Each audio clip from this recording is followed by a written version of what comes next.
మన కొండల గారి మనవరాలు నాగరాజు సౌజన్య వారి యొక్క చిన్న కుమార్తె శాన్వి పుట్టినరోజు. మరి మనమందరం పుట్టినరోజు దేవునికి కృతజ్ఞతలు చెల్లిస్తాం. దేవా, నా బిడ్డకు నువ్వు మరొక సంవత్సరాన్ని ఆయుష్ ఇచ్చావు, ఆరోగ్యాన్ని ఇచ్చావయ్యా అని అందరం దైవజనుల చేత ప్రార్థన చేయించుకొని కేకు తెచ్చుకొని ఏదో మన సామర్థ్యాన్ని బట్టి అందరితో సంతోషాన్ని పంచుకుంటాం. ఎందుకంటే తల్లిదండ్రులకు బిడ్డలను మించిన ఆస్తి లేదు. ఏమంటే ఉంది పండ్ల గారు? తల్లిదండ్రులకు బిడ్డలను మించిన ఆస్తి ఇంకొకటి లేదు. బిడ్డల కోసం ఆస్తి కానీ ఆస్తి కోసం బిడ్డలు కాదు. కానీ రాను రాను లోకం ఏమైపోయింది అంటే బిడ్డల కోసం ఆస్తిని సంపాదించడం మానేసి ఆస్తి కోసమే బిడ్డలు అన్నట్టుగా మారిపోయారు. అందుకని మనుషుల యొక్క జీవన విధానం కూడా ఏమైందంటే మారిపోయింది, ఆలోచనలు కూడా మారిపోయాయి. ఎందుకని అంటే మనుషులు తమ పిల్లలు ఏమి సంపాదించాలో, ఏమి సంపాదిస్తే తల్లిదండ్రులకు సంతోషమో మనుషులు ఆలోచించలేకపోతున్నారు. డబ్బు సంపాదిస్తే చాలు, వాడు సుఖంగా ఉంటే చాలు అనుకుంటున్నారు. డబ్బు సంపాదించి మంచి జాబ్ తెచ్చుకొని అతను మాత్రమే సుఖం ఉంటే చాలు అనుకుంటున్నాం. సుఖాన్ని బట్టి కన్న తల్లిదండ్రులకు పేరు వచ్చిందా? కొడుకు మంచి చదువు చదివి మంచి జాబ్ తెచ్చుకొని నెల నెల మంచి శాలరీ వస్తుంటే సుఖపడతా ఉంటే తల్లిదండ్రులకు దాన్ని బట్టి మంచి పేరు వచ్చిందా? కొడుకును బట్టి ఏమా? మరి దేన్ని బట్టి పేరు అంటే సంపాదించిన దానిని బట్టి, సంపాదించిన దానితో తల్లిని, తండ్రిని, సమాజాన్ని, అందరిని కూడా సంపాదించుకోవాలి. దేనితో? సంపాదించిన ధనంతో సంపాదించుకోవాలి. అందుకని ఒక కొడుకు బాగా చదివి మంచి జాబ్ తెచ్చుకొని మంచి శాలరీ తెచ్చుకున్నప్పుడు కాదు తల్లిదండ్రులకు సంతోషం. ఆ శాలరీ వచ్చినప్పుడు తల్లిని, తండ్రిని కంటికి రెప్పలాగా చూసుకుంటూ మంచి ప్రవర్తనతో ఎప్పుడైతే ఉంటాడో ఆ ప్రవర్తన ద్వారా తల్లిదండ్రులకు ఆనందం తప్ప అతను సంపాదించి అతని భార్య బిడ్డలను బాగా చూసుకుంటే అదే చాలయ్యా, అది కాదు సంతోషం. ఎందుకంటే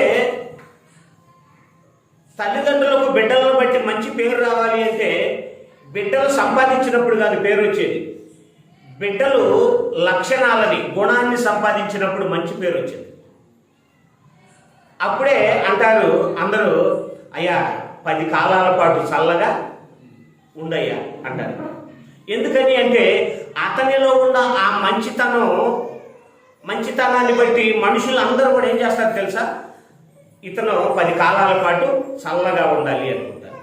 అంటే అందరూ బాగుండాలి అని కోరుకోవాలి అంటే మనం సంపాదించాల్సింది డబ్బు కాదు, మంచి లక్షణాలని, మంచి ప్రవర్తనని. అర్థమైందమ్మా? అందరినీ ప్రేమతో చూసే మనసుని. మరి ఈ మనసు ఎప్పుడు వస్తుంది మనకి? దేవునికి లోబడినప్పుడు. ఎప్పుడు? దేవుని మాటలకి మన బిడ్డలు లోబడినప్పుడు. మన పిల్లలను చిన్నతనం నుండి దేవుని వాక్యంలో పెంచుతూ దేవుని యొక్క జాలి, దేవుని యొక్క దయ, దేవుని యొక్క దీర్ఘశాంతం, దేవుని యొక్క దయాళుత్వం, దేవుని యొక్క కనికరం, దేవుని యొక్క ప్రేమ, ఈ లక్షణాలన్నీ కూడా మనం ప్రాక్టికల్గా చూపిస్తూ దేవుణ్ణి వాళ్ళకు పరిచయం చేస్తే చిన్నప్పటి నుండి వాళ్ళు ఎదిగినప్పుడు కూడా ఏమైపోతారు తెలుసా? ఆ లక్షణాలతోనే ఉంటారు. ఎవరైనా వీధులు అడుక్కుంటా ఉంటే నాన్న పలానా ఆయనకు బాగలేదు ఒక 10 రూపాయలు ఇవ్వా అని ఇచ్చొస్తారు. ఎవరైనా వీధిలో బాధపడతా ఉంటే పాపం ఫలానా వాళ్ళు బాధపడుతున్నారు వాళ్ళకి ఏదైనా సహాయం చేద్దామా అంటారు. మన పిల్లలు మనకే వచ్చి చెబుతూ ఉంటారు. అలా కాకుండా మన పిల్లలకి చిన్నప్పటి నుంచి దేవుని యొక్క ఆలోచనలు దేవుని విధానాలు ఎప్పుడైతే మనం పెంచమో వాడు ఏం చేస్తూ ఉంటాడు తెలుసా, మనకే నరకం చూపిస్తాడు. మా ఇంటి దగ్గర ఒక అబ్బాయి ఉన్నాడు. ఎంత ఉంటుందో తెలుసా, వయసు 10 ఏళ్ళు. ఇప్పటికి 3 సెల్ ఫోన్స్ పగలగొట్టాడు. ఒకసారి టీవీ పగలగొట్టాడు. ఏం చేశాడు? సెల్ ఫోన్ ఎంతో తెలుసా, ఒకసారి యాపిల్ ఫోన్ అది 80,000 అంట, ఒకసారి 40,000, ఒకసారి 30,000, 3 పగలగొట్టాడు. ఆ తర్వాత టీవీ పెద్ద టీవీ సుత్తి తీసుకొని కొట్టాడు. ఎందుకని అంటే అతనికి అనుకూలంగా తల్లిదండ్రులు లేరు కాబట్టి, మంచి చెబుతున్నారు కాబట్టి ఏం చేశారు తెలుసా, సెల్ ఫోన్ తీసుకొని నేలకేసి కొడితే అయ్యయ్యో అన్నారు తప్ప అతను ఏమీ చేయలేకపోయారు. వయసు ఎంత? 10 ఏళ్ళు. అంటే 10 సంవత్సరాలకే తల్లి తండ్రి కూడా అతనికి లోబడ్డారా, అతను తల్లిదండ్రులకు లోబడ్డాడా? తల్లిదండ్రులే 10 ఏళ్ల పిల్లగాడికి లోబడ్డారు. 3 సెల్ ఫోన్స్ పగలగొట్టాడు అంటే, ఒకసారి టీవీ పగలగొట్టాడు అంటే ఎంత ఖర్చు? 80,000, 40,000, 30,000. ఎంత? 1,50,000. 1,50,000. టీవీ ఎంత? 50,000. 2 లక్షల రూపాయలు ఏం చేశాడు తెలుసా, పగలగొట్టేశాడు అంతే. మీకు అర్థమైందా? ఇలాంటి పిల్లలు మీ కుటుంబాల్లో ఉన్నారేమో చూసుకోండి. ఎందుకంటే ఇప్పుడే మనం వాళ్ళని వదిలేస్తే రేపు ఎదిగే కొద్దీ మనం బ్రతుకున్నంత కాలం నరకమే. అతను పెళ్లి చేసుకున్న అమ్మాయికి ఆ అమ్మాయికి చనిపోయేంత కాలం నరకమే. అంటే అతను బ్రతుకున్నంత కాలం పక్కన వాళ్ళందరికీ నరకమే. అర్థమైందా? అలాంటి వాడు బ్రతుకున్నంత కాలం చుట్టుపక్కల వాళ్ళందరికీ చివరికి భార్య బిడ్డలకి కూడా నరకమే. ఎందుకని? బిడ్డల కోసం భార్య కోసం కష్టపడడు, పిల్లలను పోషించడానికి ఏ పనికి వెళ్ళడు. ఎందుకని? పనికి పంపించరు కదా, అలవాటు అయిపోయింది. బ్రతికున్నంతకాలం ఏమైపోయింది అతని నుంచి? నరకం. అదే చిన్నప్పటి నుంచి దేవుడి కోసం పెంచు, దేవుడి కోసం పెంచు, అతని వలన అందరూ ఆనందపడతారు. భార్యతో సహా, పిల్లలతో సహా, తల్లిదండ్రులతో సహా, ఇరుగు పొరుగు వాళ్ళతో సహా, దేవుని సంఘముతో సహా అందరూ కూడా ఏమనుకుంటారు తెలుసా, మా అయ్య బంగారం, ఈయన 10 కాలాల పాటు చల్లగా ఉండాలి అనుకుంటారు.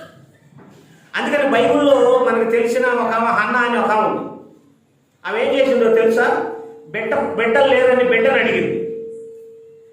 అయ్యో బిడ్డను అడిగింది పాపం అని దేవుడు ఏం చేసింది తెలుసా, బిడ్డనిస్తే ఏం చేసింది చూడండి. సమూయేలు గ్రంథం 1 సమూయేలు 2:11 వచనాన్ని నేను చదువుతా చూడండి. తర్వాత ఎల్కానా రామాలోని తన ఇంటికి వెళ్ళిపోయాను. అయితే బాలుడు యాజకుడైన ఏలి ఎదుట యెహోవాకు పరిచర్య చేయుచుండెను అన్నాడు. అంటే చిన్నప్పటి నుంచే తల్లి ఏం చేసిందో తెలుసా, దేవుడి కోసం మా వాడు బ్రతకాలి అని దేవుడికి వదిలేసింది. ఏం చేసింది? దేవుడికి వదిలేసింది. మనం ఏం చేస్తాం తెలుసు, వాడు 10 ఏళ్ళకి ఎన్ని గాలి తిరుగుళ్ళు తిరుగుతున్నా, ఎలాంటి చేష్టలు చేస్తున్నా నవ్వుతాము, కోపడతామే తప్ప వాడిని దండించడానికి మందలించడానికి మనం ఇదిగో. అలాంటి మనిషి రాను రాను ఎదిగి రౌడీగా మారిపోయి ఆడపిల్లలను పాడు చేయటం, దొంగతనాలు చేయటం, ఇంకా మానవత్వం అనేది కోల్పోయి చివరికి తల్లి తండ్రి మీద కూడా అతనికి ప్రేమ ఉండదు. అమ్మా నాన్నను కూడా బయట వాళ్ళని చూసినట్టు చూస్తాడు.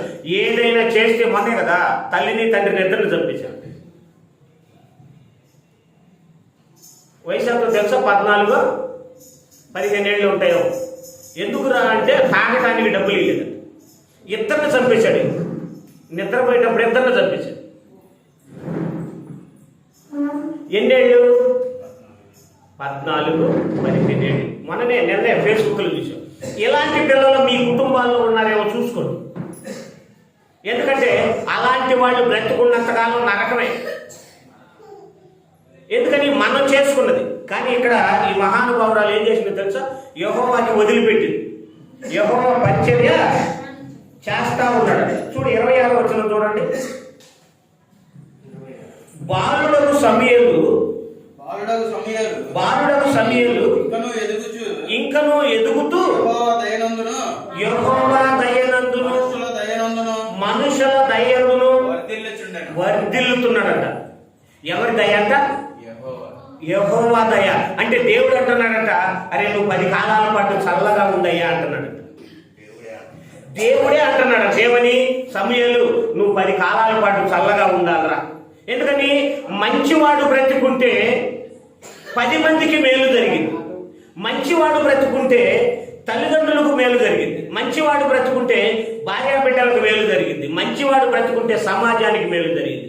కానీ చెడ్డవాడు బ్రతుకుంటే తల్లిదండ్రులకి నరకం, భార్యకి నరకం, బిడ్డలకి నరకం, సమాజానికి ఇరుగు పొరుగు వాళ్ళు కూడా నరకం. అలాంటి వాళ్ళమే దేవుడి దయ ఉంటుందా? మనుషుల దయ ఉంటుందా? అప్పుడు మనుషుల దయ లేని ఆ తల్లిదండ్రులు ఆ కొడుకుని చూసి ఏమనుకుంటారు చెప్పండి? నా కడుపున పుట్టకపోయినా బాగుండేది అనుకుంటా. కానీ ఆ తప్పు అతడు కాదు, తల్లిదండ్రులది. మనల్ని అనుకోవాలి, మేము మా బతుకు మా వాడిని గాలికి వదిలేసాము అనుకోవాలి. అలా తయారు చేసినందుకు వాళ్ళు సిగ్గుపడాలి. మరి ఇలాంటి తల్లిదండ్రులు మనలో ఏమైనా ఉన్నారేమో చూడండి. మన పిల్లలు ఇలాంటి వాళ్ళు ఎవరైనా ఉన్నారేమో చూడండి. మన బిడ్డ బ్రతుకున్నాడు అంటే కనీసం ఇరుగు పొరుగు వాళ్ళైనా ఏమనాలి? మా అయ్య బంగారం అయ్యా 10 కాలాల పాటు చల్లగా ఉండాలి అనాలి. మరి మీ పిల్లలు అంటున్నారా? ఏమా ఫాతిమా సిస్టర్, మా మీ అబ్బాయి బంగారం అయ్యా అంటున్నారా? ఇరుగు పొరుగు వాళ్ళు మీ అబ్బాయి చల్లగా ఉండాలంటున్నారా? నేను కొండల గారి 2 పిల్లల్ని మీరందరూ అన్నోళ్ళే ఏమని? మంచి పిల్లలు అని. మీరందరూ అంటే నేను చెబుతూ విన్నా. అవును కదా? ఎందుకని? మంచి ప్రవర్తన. ఆ బిడ్డలకి ఏదైనా అయితే మీరు మనస్ఫూర్తిగా బాధపడతారా? బాధపడరు. ఎవరికైనా బాగా లేకపోతే 12 అని లేదు, 1 గంట అని లేదు, 2 ఏళ్ళు లేదు, వెంటనే బైక్ ఎక్కించుకోవటం, హాస్పిటల్కి వెళ్ళటం, చూపించడం, తీసుకొని రావటం. ఎందుకని? గుణం. మంచి వాళ్ళని బట్టి ఒక ధైర్యం. ఆ పిల్లలు ఉన్నారు బాగలేదు అనగానే అయ్యా కొంచెం బైక్ తీసుకొని వస్తావా, టక్కన వచ్చేస్తారు. అంటే బాగా లేకపోయినా ఆ పిల్లలు ఉన్నారనే ధైర్యం. అదే పిల్లలకి ఏమన్నా అయితే, అదే పిల్లలు ఏదైనా ఊరు వెళ్తా ఉంటే, అయ్యా ఊరు వెళ్తున్నారా, ఇక మాకు బాగా లేకపోతే ఎవరయ్యా పట్టించుకునేది, మాకు హాస్పిటల్ తీసుకెళ్ళేది ఎవరయ్యా, అయ్యో మీరు వెళ్తుంటే బాధగా ఉందయ్యా. అంటే మంచి బిడ్డలను బట్టి ఎలాంటి ఆశీర్వాదం వచ్చిందో చూడండి. అందరూ కూడా ఆశీర్వదిస్తారు లేదా? అలాగే సమూయేలు గారిని చూసంట దేవుడు నువ్వు చల్లగా ఉండాలనుకున్నాడంట. ఆ మనుషులు ఏమన్నారంట? మనుషులు కూడా ఏమనుకున్నారు తెలుసా? మా దయ మా ఆయుష్ పోసుకొని చల్లగా ఉండయ్యా, నువ్వు బాగుంటే మేము బాగుంటామయ్యా. అంటే నువ్వు బ్రతుకుంటే మాకు అవసరం అయ్యా అనుకోవాలి. అలాగే తల్లిదండ్రులు కూడా నా కొడుకు బ్రతుకుంటే మేము బ్రతుకుంటాం, మా కొడుకు బాగుంటే మా వీధి బాగుంటుంది, మా కొడుకు బాగుంటే మా సంఘం బాగుంటుంది అనుకోవాలి. అంతేగాని మన కొడుకు బాగుంటే సెల్ ఫోన్ బాగా కొట్టడం, టీవీ బాగా కొట్టడం, ఏదైనా అంటే రోడ్డు మీదకు పరిగెత్తడం, లారీ కింద పడతాననడం, ట్రైన్ కింద పడతాననడం, అలాంటి వాడు బ్రతుకుంటే ఎవరికి మేము చెప్పండి? జీవితాంతం నరకం. అర్థమైందమ్మా? అందుకని సమూయేలు గారిని దేవుడికి అప్పగిస్తే దేవుడు దయలో వర్ధిల్లాడంట, మనుషుల దయలో వర్ధిల్లాడంట. తర్వాత చూడండి దావీదు గారి గురించి ఒక మాట, 2వ సమూయేలు గ్రంథం 5వ అధ్యాయం. మరి ఈ వాక్యం నేను ఎందుకు చెప్తున్నాను తెలుసా? నాగరాజు సౌజన్యాన్ని కూడా దేవుడు బిడ్డలు ఇచ్చాడు. ఆ బిడ్డలను కూడా ఏం చేయాలి తెలుసా? చిన్నప్పటి నుంచే వినయం, విధేయత, జాలి, దయ, కరుణ, ఇది చిన్నప్పటి నుంచి ఆ బీజం రావాలి. ఆ బీజం వస్తే మనుషులు ఏమైపోతారు తెలుసా? వెకిలి చేష్టలు ఉండవు. టీచర్స్ మీదే కామెంట్ చేసే రోజులు. నిన్న మావాడు చెబుతున్నాడు, తాత టీచర్ మీదనే కామెంట్స్ చేస్తున్నారు తాత, వాడికి తప్పని చెప్పాను తాత అంటున్నాడు మా మనవడు. ఎవరి మీదంట? టీచర్ మీద. వాడి వయసు ఎంత అంటే 9 ఏళ్ళు. 9 సంవత్సరాలు అతను టీచర్ మీద ఏం చేస్తున్నాడు? కామెంట్ చేస్తున్నాడు. మా మనవడు ఏం చేశాడు తెలుసా? తప్పని చెప్పాను తాత. అంటే టీచర్ను చూసి అయ్యో మా గురువు అనే ఫీలింగ్ లేదు వాడికి. చెత్తురాడుతున్నాడు అంటే వాడి 9 సంవత్సరాలకే 25 సంవత్సరాల టీచర్తో చెత్తురాడుతున్నాడు అంటే, అవహేళన చేస్తున్నాడు అంటే, ఇక వాడికి 19 ఏళ్ళు వస్తే చెప్పా మనోడికి ఇలాంటి విషయాలు మీ దగ్గర ఏమైనా ఉన్నాయా అని. అందుకని మనిషి మంచిగా ఉండాలి అంటే చిన్నప్పటి నుండే జాలి, దయ, కనికరం, ప్రేమ వీటన్నిటినీ నేర్పాలి. దేవుడు మనలో అది చూసే ఆనందపడింది. చూడండి కీర్తన గ్రంథం 37వ అధ్యాయం 23వ వచనం. ఒకసారి వెళ్దాం, అక్కడికి వెళ్దాం, ఇది చూసి అక్కడికి వెళ్దాం. కీర్తన గ్రంథం 37వ అధ్యాయం 23వ వచనం చూడే. ఒకని నడత యెహోవా చేత స్థిరపరచబడును. అంటే యెహోవా మాటల వలన మన నడత స్థిరపరచబడిందంట. దేవుని మాటలు వినకుండా ఎవరు పరిశుద్ధులు ఉండరు. ఇది గుర్తుపెట్టుకోండి. అవును కదా? ఒకని నడత యెహోవా చేత స్థిరపరచబడును, వాని ప్రవర్తన చూసి ఆయన ఆనందించును. అతని ప్రవర్తన చూసి ఎవరు ఆనందిస్తారంట? దేవుడే. అంటే మన కొడుకు మన కూతురు ప్రవర్తన చూసి మనుషులు కాదు ఆనందిస్తుంది, దేవుడే ఆనంద పెడుతున్నాడు. అంటే మన బిడ్డలకి మనం నేర్పాల్సింది ఏంటో తెలుసా? ధనం ఎలా సంపాదించడం అని కాదు, ముందు గుణం సంపాదిస్తే ఆ తర్వాత ధనం సంపాదించాలి. అప్పుడు ఆ ధనాన్ని ఎలా వినియోగించాలో ఆ గుణాన్ని బట్టి ప్రవర్తిస్తాడు. ధనాన్ని సంపాదించడమే ఏం చేసేవనుకో తల్లిదండ్రులు కూడా చూడకుండా దాచిపెట్టడమే ఇది అయిపోతుంది. గుణంతో పాటు ధనం సంపాదించడం నేర్పామనుకో ఆ గుణంతో పాటు ఆ గుణాన్ని బట్టి ధనాన్ని వాడతాడు. అమ్మా నీకంటే డబ్బు ఎక్కువ కాదు, నాన్న నీకంటే డబ్బు ఎక్కువ కాదు, ముందు మీరు బాగుంటేనే మేము బాగుంటామని డబ్బుని లెక్క చేయకుండా అమ్మా నాన్న బాగుంటే చాలు అనుకుంటాడు. ఆ తల్లిదండ్రులకి అదే నిజమైన ఆనందం. అందుకని మంచి వాడిని చూస్తానంట యెహోవా సైతం ఆనందపడతాడంట. మరి మన బిడ్డలను చూస్తే కనీసం ఇరుగు పొరుగు వాళ్ళు అయ్యా మంచివాళ్ళు అంటున్నారా? అమ్మ కనీసం ఇంట్లో వాళ్ళే నా బిడ్డ మంచోడని మీరు చెప్పుకోగలరా? ఎందుకు ఇలా పెంచుతున్నావు అని కనీసం అని చెప్తాము మనం. మళ్ళీ వాడు ఎదిగినాకంట అందరికి చెబుతా వాడు వీడు గాలోడు, వీడు భార్యను సాకలేడు, వీడు భార్యను పెంచలేడు. చిన్నప్పుడు గారాబం చేసింది నువ్వు, పనికి వెళ్ళకుండా చేసింది నువ్వు, భయభక్తులు లేకుండా పెంచింది నువ్వు. వాడు భార్యని సాకపోతే మళ్ళీ వీధిలో అందరికీ తిరిగి చెప్పేది నువ్వు. అది గుర్తుపెట్టుకొని వాడు పగబెట్టి మళ్ళీ మీ మీదనే రివర్స్ అయిపోతాడు. ఏమని? చిన్నప్పుడు నన్ను గాలి వదిలేశారు, నన్ను ఏం పెంచారు, మీ నుంచే నా జీవితం నాశనం అయిపోయింది అని మళ్ళీ మీ మీద తిరగబడతాడు. మంచంలో పడ్డా కానీ అమ్మా నాన్నని ఆలోచన లేకుండా హింసిస్తుంటాడు. అందుకని దావీదు గారు ప్రవర్తన ఎలా చూడండి. 5వ అధ్యాయం 10వ వచనం. 2 సమయాలు 5వ అధ్యాయం 10వ వచనం. దావీదు అంతకంతకు వర్ధిల్లెను, సైన్యములకు అధిపతి యెహోవా అతనికి తోడుగా ఉన్నాడట. ఎవరికి? దావీదు గారికి. అంటే దేవుడు ఎవరికి తోడుంటాడు? మంచి వాళ్ళకి, మంచి ప్రవర్తన ప్రవర్తించే వాళ్ళకి. అంటే మన పిల్లలకి మన తోడు కన్నా ఎవరి తోడు ముఖ్యం? దేవుడు తోడు ముఖ్యం. మన తోడు ఎంత? చనిపోయేంత వరకేగా మన బిడ్డలకు మనం తోడు ఉండేది. మనం చనిపోయాక మన బిడ్డలకు తోడు ఎవరు? ఏమండి కొండల గారు? దేవుడే కదా. దేవుడి జీవితాంతో మన బిడ్డలకు తోడు ఉంటాడు. మరి దేవుడు మనకు తోడు ఉండాలి, మన బిడ్డలకు తోడు ఉండాలి అంటే మన బిడ్డల్లో ఉండాల్సింది, మన బిడ్డలు సంపాదించాల్సింది ధనాన్ని కాదు, గుణాన్ని. గుణాన్ని బట్టి యెహోవా ఆనందిస్తాడు, సమాజం ఆనందిస్తుంది, తల్లిదండ్రులు ఆనందిస్తారు. అయ్యా నువ్వు 10 కాలాల పాటు చల్లగా ఉండయ్యా అంటారు.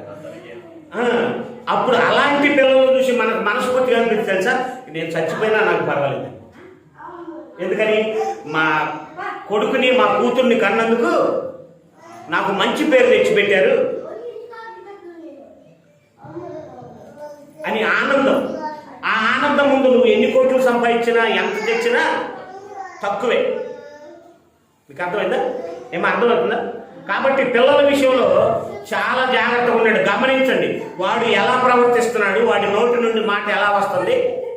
ఏమా బూతులు మాట్లాడుతున్నాడా, మంచిగా మాట్లాడుతున్నాడా, ర్యాష్గా మాట్లాడుతున్నాడా, జోకులు చేసుకుంటున్నాడా, అపహాస్యం చేస్తున్నాడా, పెద్దల్ని గౌరవిస్తున్నాడా, పెద్దలు పిలిస్తే చేతులు కట్టుకుంటున్నాడా, ఇదంతా గమనించండి. ఎందుకంటే మనకే పుట్టింది, బయట వాళ్ళకేం పుట్ల. పిల్లలు 10 మంది ఏం చేస్తారు తెలుసా, మనకే పుట్టినట్టుగా ఉంటుంది, పట్టించుకోరు. బయట వాళ్ళకి పుట్టినట్టుగా ఎంత దారుణంగా ఉంటారు అంటే, వాడు భయంకరంగా చిన్నపిల్లల్ని కామెంట్స్ చేస్తూ ఉంటాడు బూతులతో. అది చూసి కూడా పట్టించుకో, మన పిల్లలే కదా, పైగా నవ్వుతూ ఉంటారు వాళ్ళని చూసి. మీకు పుట్టిన పిల్లల మీదే మీకే శ్రద్ధ లేకపోతే ఇక దేవుడు ఏం చేస్తాడు? దేవుడు ఏం చేస్తాడు? వాళ్ళనే తిడతాడు. ఎందుకంటే ఏమి ఇచ్చావు అదే వస్తాం కదా. ఇలాగ పిల్లల చేత టార్చర్ అనిపించే తల్లిదండ్రులు ఇప్పటికీ ఉన్నారు, దారుణంగా ఉన్నారు ప్రతి చోట. అది పిల్లల తప్పు కాదు. దేవుడు ఏమన్నాడు తెలుసా, తల్లిదండ్రులైన మీ తప్పు. 10 సంవత్సరాలకి వాడి పాపం వచ్చి 30,000 రూపాయలు సెల్ ఫోన్ పగల కొట్టాడు అంటే వాడికి మా అమ్మ మా నాన్న కొడతారనే భయం కూడా లేదు. 50,000 రూపాయల టీవీ ఏదో అన్నారని టీవీ పగల కొట్టాడు అంటే వాడికి కనీసం ఇది ఇంత విలువైంది, ఇది కొడితే దీన్ని పగల కొడితే మా నాన్న అమ్మ నాన్న కొడతారని ఆ భయం కూడా లేదంటే 10 సంవత్సరాలకి ఇక వాడికి 20 సంవత్సరాలు వస్తే వాళ్ళే చంపేస్తాడు. మన సంపలు మానభంగాలు హత్యలు భయంకరంగా జరుగుతుంది. ఎందుకు తెలుసా? అందుకు మనుషులందరూ ఎందుకు ఇలా అవుతున్నారు అంటే దేవుడి జ్ఞానం లేక. సో యోసేపు గారు అని ఒక ఆయన ఉన్నాడు, అది అంతే కదా. యోసేపు గారు అని ఒక ఆయన ఉన్నాడు, ఎంత మంచివాడంటే చిన్నప్పటి నుండి కూడా అన్నదమ్ములు తప్పు చేస్తే వాళ్ళ అమ్మ నాన్నకి చెప్పేవాడు, నాన్న అన్నోళ్ళ ప్రవర్తన బాగలేదు నాన్న, వాళ్ళ పద్ధతులు బాగలేదు నాన్న అని అమ్మ నాన్నకి చెబుతూ ఉండేవాడు. ఆ అన్నలు ఏం చేస్తూ ఉండేవాళ్ళు తెలుసా, ఇతని మీద పగబట్టేవాళ్ళు.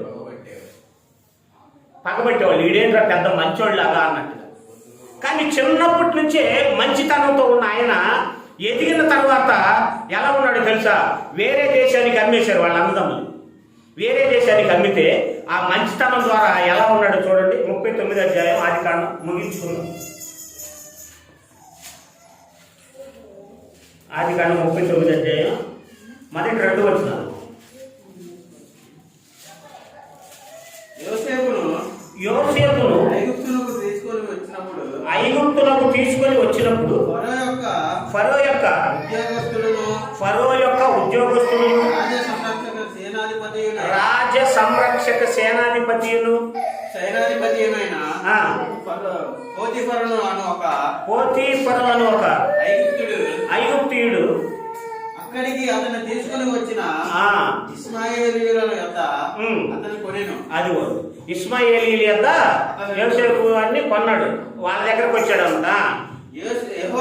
యెహోవా యోసేపునకు తోడై ఉండను కనుక. యెహోవా ఎవరికి తోడున్నాడంట? యోసేపు. ఎందుకని? యోసేపు గారు చిన్నప్పటి నుండి మంచివాడు. మీకు తెలుసమ్మా యోసేపు అని ఆయన ఎవరో తెలుసా? చిన్నప్పటి నుండి మంచివాడు. అంటే మంచి వాళ్ళకి దేవుడు తోడుంటాడా? ఉండడా? తోడుంటాడు. ఏం జరిగిందంటే ఇప్పుడు యెహోవా యోసేపునకు తోడై ఉండెను కనుక అతడు వర్ధిల్లుతూ ఏం చేస్తాడంట? వర్ధిల్లుతున్నాడంట. వర్ధిల్లుచు తన యజమానుడకు ఐగుప్తుని ఎంట ఉండెను. యెహోవా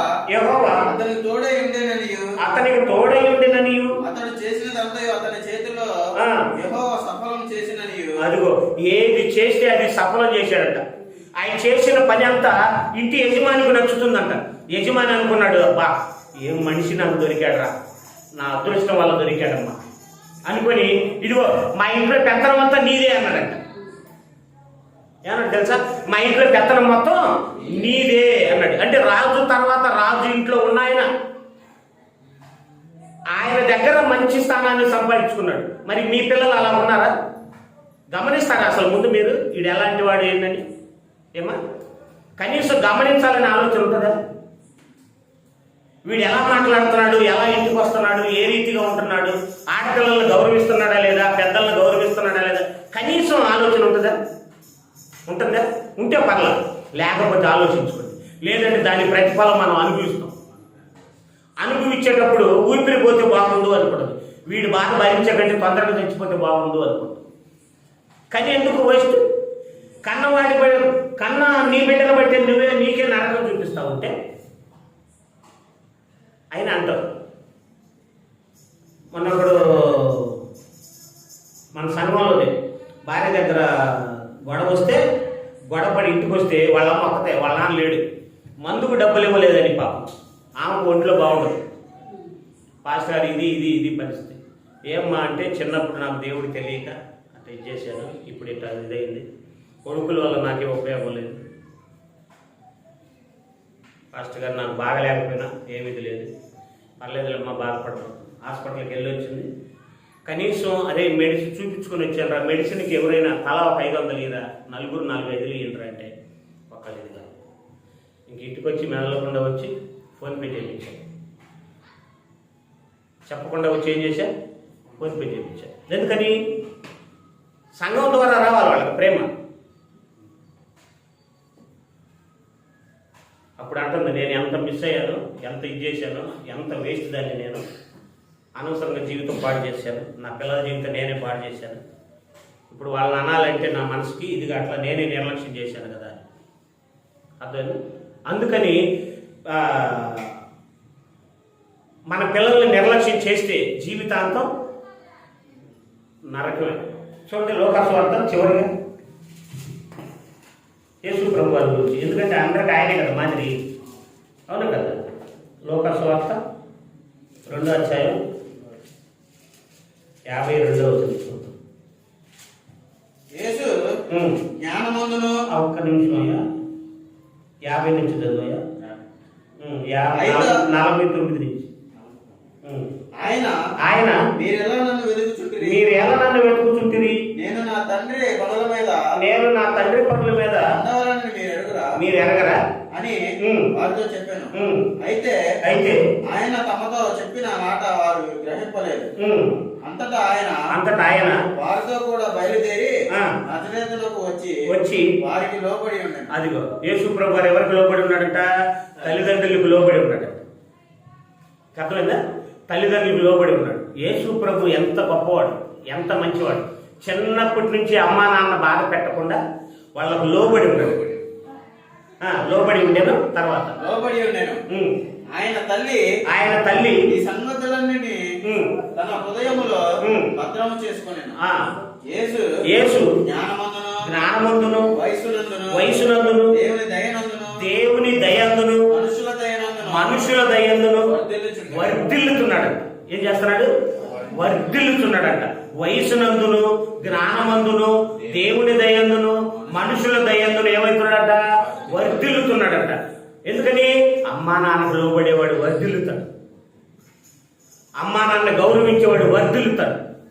అమ్మా నాన్న నిర్లక్ష్యం చేసి ఏదో అన్నాడని ఫోన్ పగలగొట్టడం, టీవీ పగలగొట్టడం, అమ్మా నాన్నకి వ్యతిరేకంగా తిరగటం, వర్ధిల్లడం. ఇంకా అలాంటి వాడు అప్పుడు అనుకుంటారు తల్లిదండ్రులు, వీడు పుట్టిన ఒకటే పుట్టకపోయినా ఒకటే. అవసరమా? అందుకని మనం పిల్లలు దేవుడిచ్చినప్పుడు దేవుడిని ముందు పరిచయం చేయాలి. మేము శాశ్వతం కాదురా, దేవుడు శాశ్వతం, మాకంటే దేవుడు గొప్పవాడురా, దేవుడు ఉండబట్టే మమ్మల్ని పుట్టించాడు, మేము ఉండబట్టే నీకు ఇలాంటి ప్రేమ అందం చేయగలిగాం, మాకు ఈ గుణాన్ని నేర్పింది దేవుడే, మేము కొన్నాళ్ళ నుండి వెళ్ళిపోతాం ఈ భూమిని విడిచిపెట్టి, కానీ దేవుడు నిన్ను విడిచిపెట్టాడు. నువ్వు బ్రతికినంతకాలం, నీ భార్య బ్రతికినంతకాలం, నీ బిడ్డలు బ్రతికినంతకాలం, బిడ్డలకి నువ్వు దేవుణ్ణి పరిచయం చేస్తే దేవుడు జీవితాంతం తోడుగా ఉంటాడురా, నీ జీవితం బాగుపడింది అని మనం అలాంటి ఎప్పుడైతే మన బిడ్డలకు చెప్పగలుగుతామో అదే నిజమైన కృతజ్ఞత. అవునా కదా? అలాంటి జీవితం మన బిడ్డలకు లేనప్పుడు మన జీవితం వ్యర్థం. కాబట్టి ఆలోచించండి. ఇక నుంచి మిమ్మల్ని నుంచి కాదు, మీ పక్కన వాళ్ళ కుటుంబాలు కూడా ఆలోచించండి. మీ పక్కన ఉన్న వాళ్ళ కుటుంబాలు కూడా ఆలోచించండి. ఒకసారి చెప్పండి, మీ పిల్లలు ఇలా పెంచితే మీకు నష్టం, మీ పిల్లలు ఇలా పెంచితే మీకు నష్టం. ఇలా కాకుండా వేరుగా ఇచ్చేసి అనుకోండి, జీవితాంతం నరకాన్ని అనిపిస్తారు మీరు. అలా చెప్పిన కొంతమంది తప్పు అనిపిస్తే కానీ అర్థం కాదు. అనిపించేటప్పుడు అప్పుడు అంటారు, అయ్యో నీ మాట వెనకంటే మేము తప్పు చేశామే అని. వాడు నరకం అనిపిస్తా, వాడు బాధపడతా, వాడు వీళ్ళ నరకం చూపిస్తా ఉంటే అప్పుడు అర్థమైంది. అప్పుడు చెప్తా ఉంటాం. అంటారు కదా, చేతులు గాలిన తర్వాత ఉపయోగం ఏముంది? అందుకని ఈరోజు మనం ఎందుకు ఈ మాటలు చెప్తున్నామంటే, మన శాలివికి దేవుడు మరొక సంవత్సరాన్ని ఇచ్చినప్పుడు అందరం కూడా తల్లిదండ్రులతో పాటు కుటుంబస్తులతో పాటు మనం అందరం కూడా ఏం చేస్తున్నాం? ఆనందిస్తాం. అవునా కదా? ఆ ముద్దు మాటలు, ఆ ముద్దు చేష్టలు, ఆ ముద్దు చేష్టలు ఇప్పుడు మనకు ముద్దు వస్తుంది. కానీ ఆ అమ్మాయి జీవితాంతం కూడా మనకు ముద్దు రావాలి అంటే ఏముండాలి? మంచితనం ఉండాలి. అసలు మర్చిపోలేము. మరి అలాంటిది ఇప్పుడే కాదు, చిన్నప్పుడే ముద్దు రావడం కాదు, వాడి జీవితాంతం మనకు ముద్దు రావాలి. రావాలంటే ఏం చేయాలి? మంచితనాన్ని బట్టి ముద్దు వస్తారు, ప్రవర్తన బట్టి జీవితాంతం ముద్దు వస్తారు. జీవితాంతం ముద్దు వచ్చేటట్లు పెంచగలిగితే ఇంకా వాళ్ళు ఎప్పుడు కూడా తల్లిదండ్రుల దయ, దేవుడి దయ, మనుషుల దయ, సంఘం దయ వర్తిల్లుతారు.